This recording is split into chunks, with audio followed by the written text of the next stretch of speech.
Hello, मैं चेतन लाल रेगर, स्वाचार्य समाजशास्त्र, राजकीय महाविद्यालय शाहपुरा, जिला भीलवाड़ा। मैं आज आपको बीए पार्ट 3 के प्रथम प्रश्न पत्र में दुर्खिम द्वारा रचित सामाजिक तथ्य के बारे में चर्चा करूंगा। जैसे कि हम जानते हैं कि दुर्खिम का नाम समाजशास्त्र में बड़े आदर के साथ लिया जाता है, क्योंकि ये समाजशास्त्र के संस्थापक पिता ऑगस्ट कांटे के उत्तराधिकारी के रूप में इनका नाम लिया जाता है और इन्होंने समाजशास्त्र को एक विज्ञान का दर्जा दिलाने के अंतर्गत महत्वपूर्ण योगदान रहा। इन्होंने उसी समाजशास्त्रीय पद्धति के नियम नामक जो पुस्तक 1895 में प्रकाशित हुई,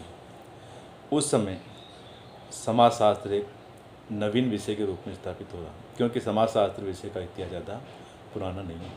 1838 में समाजशास्त्र विषय को एक विज्ञान का दर्जा यानी अलग विषय का दर्जा दिया गया और उस समय जब इन्होंने समाजशास्त्रीय पद्धति के नियम नामक पुस्तक लिखी, उसी के संदर्भ में सामाजिक तथ्यों के बारे में इन्होंने जिक्र किया। तो हमें सबसे पहले ये जानना आवश्यक है कि सामाजिक तथ्य क्या है। तो दुर्खिम ने समाजशास्त्र की विषय वस्तु के रूप में सामाजिक तथ्यों की विवेचना की। इन्होंने कहा कि सामाजिक तथ्य वे तथ्य हैं जो सामूहिक चेतना से संबंधित हो और जो व्यक्तिगत चेतना से स्वतंत्र हो, अर्थात सामाजिक तथ्यों के दबाव से ही व्यक्ति एवं समूह व्यवहार करते हैं। तो इसके संदर्भ में इसको स्पष्ट करते हुए उन्होंने कहा था कि सामाजिक तथ्य कार्य करने, सोचने एवं अनुभव करने के वे तरीके हैं जिनमें व्यक्तिगत चेतना से बाहर भी अस्तित्व को बनाए रखने की उल्लेखनीय विशेषता होती है। इसी प्रकार इसकी परिभाषा को और विस्तृत या अधिक व्याख्या इन्होंने जब विस्तृत रूप से की है, उस संदर्भ में ये कहा था कि सामाजिक तथ्य क्रिया करने का एक स्थायी और अस्थायी तरीका है जो व्यक्ति पर बाहरी दबाव डालने में समर्थ होता है, अथवा पुनः क्रिया करने का एक तरीका है जो समाज में सामान्य रूप से पाया जाता है, किंतु साथ ही साथ जो व्यक्तिगत अभिव्यक्तियों से स्वतंत्र पृथक अपना अस्तित्व रखता है। अर्थात परिभाषा से ये स्पष्ट हो गया कि सामाजिक तथ्य जो है क्या है, व्यक्ति के कार्य करने के तरीकों को कहा गया है और उस पर किसका दबाव होता है, समाज का, जिसके दबाव के कारण व्यक्ति समाज में व्यवहार करता है। तो उसमें समूह का अस्तित्व उसमें शामिल बताया गया, ये कहने का मतलब था। फिर भी इसकी जो विशेषता है सामाजिक तथ्यों की, उससे ये स्पष्ट हो जाएगा कि समाजशास्त्र क्या है।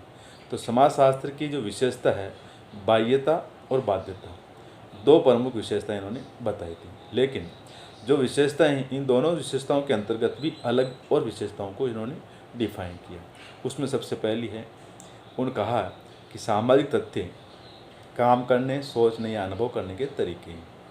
Veg of the acting, thinking and feeling are social fact.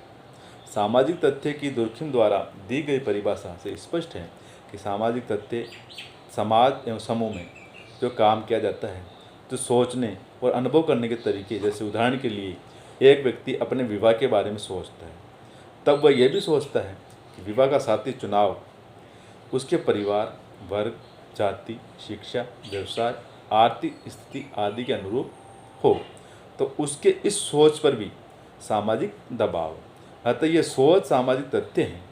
तो हमारे व्यवहार और सोच विचार समाज की देन है, तो समाज ही इसकी उत्पत्ति का स्रोत है। हम सामाजिकरण की प्रक्रिया के द्वारा समाज में विभिन्न व्यवहार को करना सीखते हैं, क्या चीज़ उचित है, क्या अनुचित है। तो कहने का तात्पर्य, जो सामूहिक सोच के कारण जो व्यक्ति कार्य करता है, उस कार्य करने की जो प्रक्रिया है वो सामाजिक तथ्य की श्रेणी में आती है। दूसरी विशेषता बताई इन्होंने, सार्वभौमिकता। सामाजिक तथ्य सार्वभौमिक होते हैं, अर्थात उनका प्रचलन सारे समूह और समाज में मौजूद होता है।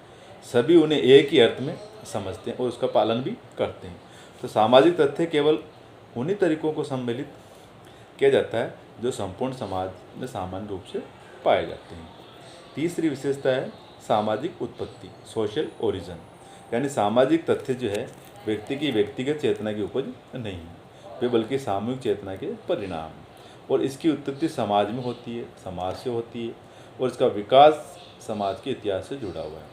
अर्थात जैसा समाज होगा उसका वैसा ही मिजाज होगा, तो उसी के अनुरूप उसके सामाजिक तथ्य हैं। तो सामाजिक उत्पत्ति की विशेषता इसके अंतर्गत बताई गई। नंबर चौथी है सामाजिक तथ्य जो हैं पीढ़ी दर पीढ़ी स्थानांतरित होते हैं। अर्थात सामाजिक तथ्य सामाजिकरण के माध्यम से सीखे जाते हैं और पुरानी पीढ़ी नई पीढ़ी को यह स्थानांतरित करती है। जैसे दीपावली के दिन घर में भोजन क्या बनेगा, कृष्ण जन्माष्टमी आएगी तो उस पर कैसा त्यौहार मनाया जाएगा, किस प्रकार के वस्त्र पहने जाएंगे, ये सब हम उसी तरह से करते हैं जो कि हमारे पूर्वज करते आ रहे हैं। तो कहने का तात्पर्य जो समाज द्वारा सामाजिक तथ्य वो एक पीढ़ी से दूसरी पीढ़ी में स्थानांतरित होते हैं। नंबर 5 है कि सामाजिक तथ्य सीखे जाते हैं। अर्थात क्योंकि सामाजिक तथ्य किसकी देन है, समाज की है, तो सामाजिकरण की प्रक्रिया के द्वारा व्यक्ति ये वंशानुक्रम के द्वारा प्राप्त नहीं करता, बल्कि जिस प्रकार शारीरिक लक्षण हमें जन्म से वंशानुकरण के माध्यम से प्राप्त होते हैं, उसी प्रकार सामाजिक तथ्य वंशानुकरण से प्राप्त नहीं होते। अर्थात समाज में परिवार में रह कर के व्यक्ति सीखता है, अर्थात समाज में किसके सामने कैसा व्यवहार करेगा, अभिवादन की प्रक्रिया क्या होगी, यानी वो सारी जो संस्कृति का जो पार्ट है वो जो सीखते हैं, ये सारे तथ्य जो हैं वो सामाजिक तथ्य कहलाते हैं जो कि समाज द्वारा सीखे जाते हैं। नंबर 6 है सामाजिक तथ्य अधिव्यक्तिक होते हैं। अर्थात सामाजिक तथ्यों का जो प्रदर्शन है एवं प्रकटीकरण है यद्यपि व्यक्ति की क्रियाओं में ही होता है, किंतु इनका जो अस्तित्व है व्यक्तिगत अभिव्यक्तियों से स्वतंत्र होता है। यानी नैतिक नियम हैं, धार्मिक और राजनीतिक विश्वास, विभिन्न संस्थाओं में प्रचलित मान्यताएं हैं आदि किसी भी व्यक्ति द्वारा प्रयोग किए जाने के वाले तथ्य हैं, किंतु कोई भी व्यक्ति क्रिया उन्हें पूर्ण रूप से उत्पन्न नहीं करती, क्योंकि सामाजिक तथ्यों की उत्पत्ति सामूहिक चेतना के द्वारा होती है। अतः यह किसी एक व्यक्ति की देन नहीं है, इसी कारण इसको सामाजिक तथ्यों को अधिव्यक्तिक कहा गया है। नंबर 6 है। और नंबर 7 विशेषता है बाह्यता। तो बाह्यता से तात्पर्य ये है कि ये समाज के व्यक्तिगत विचार, व्यक्तिगत चेतना, अधिकार क्षेत्र से बाहर होता है, अर्थात इन पर व्यक्ति विशेष के विचारों या क्रिया का प्रभाव नहीं पड़ता, क्योंकि इनका अस्तित्व जो है व्यक्ति से स्वतंत्र होता है। सामाजिक तथ्यों की जब उत्पत्ति सामूहिक चेतना से होती है, इसीलिए ये व्यक्तिगत तथ्यों से पृथक होते हैं और भिन्न होते हैं। जिस प्रकार पानी और हाइड्रोजन से मिलकर के पानी बनता है, ऑक्सीजन और हाइड्रोजन से मिलकर, फिर भी पानी न तो हाइड्रोजन है और न ही ऑक्सीजन, तो पानी इन दोनों से अपना अस्तित्व रखता है। तो सामाजिक तथ्यों का निर्माण भी समूह के सदस्यों की सामूहिक एवं पारस्परिक अंतर क्रिया के परिणाम स्वरूप होता है, किंतु उसका जो अस्तित्व है व्यक्तिगत तथ्यों से स्वतंत्र होता है। जैसे मनुष्य के मन में विचारों का उत्पन्न होना विभिन्न कोष्ठों की पारस्परिक अंतर क्रिया के कारण होता है। जो विभिन्न प्रकार के सेल्स होते हैं उससे व्यक्ति के मन में कई प्रकार के विचार डेवलप होते हैं। उसी प्रकार विभिन्न व्यक्तियों के जो इंट्रैक्शन के जो कारण हैं वो सामूहिक चेतना एवं सामूहिक विचारों का जन्म है, फिर भी उसका अस्तित्व व्यक्ति विशेष की चेतना से अलग है और बाहर है। इसलिए जो सामाजिक तथ्य हैं वो बाह्यता की विशेषता को भी प्रदर्शित करते हैं। नंबर 8वीं विशेषता है बाध्यता। सामाजिक तथ्यों की जो विशेषता बाध्यता है, इसके अंतर्गत ये कहा जाता है कि इसका पालन जो है व्यक्ति के लिए बाध्यता मूलक है, क्योंकि इसकी उत्पत्ति व्यक्तिगत चेतना से नहीं होती है, वरन ये सामूहिक चेतना के परिणाम होते हैं। अर्थात ये व्यक्ति के लिए दबावकारी होते हैं। व्यक्ति से बाहर ही वस्तु होने के कारण भी व्यक्ति इस पर एक विशिष्ट प्रकार का व्यवहार करने के लिए दबाव डालता है। तो कहने का तात्पर्य सामाजिक जो तथ्य हैं के पीछे पूरे समूह की शक्ति होती है, समाज की शक्ति होती है, और इसी शक्ति के प्रभाव और दबाव के कारण ही व्यक्ति उसी प्रकार का आचरण करता है जैसा समाज चाहता है, अर्थात समाज जैसा निर्देश देता है। अर्थात व्यक्ति उसके सामने नतमस्तक होता है, झुकता है, समाज के नियमों और आदेशों को शिरोधार्य करता है।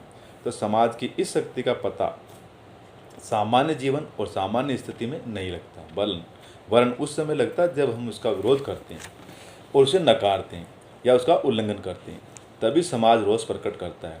तब वह क्या करता है? समाज दंड की व्यवस्था करता है, अर्थात दंड सामाजिक तथ्यों के विरोध का परिणाम ही है। तो अर्थात दुर्खिम ने सामाजिक तथ्यों की बाध्यता और बाह्यता को प्रकट करने के लिए अनेक प्रकार के उदाहरण दिए हैं, जिससे यह स्पष्ट है कि सामाजिक तथ्य जो है व्यक्तिगत चेतना से स्वतंत्र अस्तित्व वाली फैक्ट विषय वस्तु है। तो कहने का तात्पर्य हम इन विशेषताओं के आधार पर यह स्पष्ट हो चुका है कि सामाजिक तथ्य क्या है। तो सामाजिक तथ्यों में ये 8 विशेषताएं बताई गई है जो मैंने आपको बताई हैं। धन्यवाद।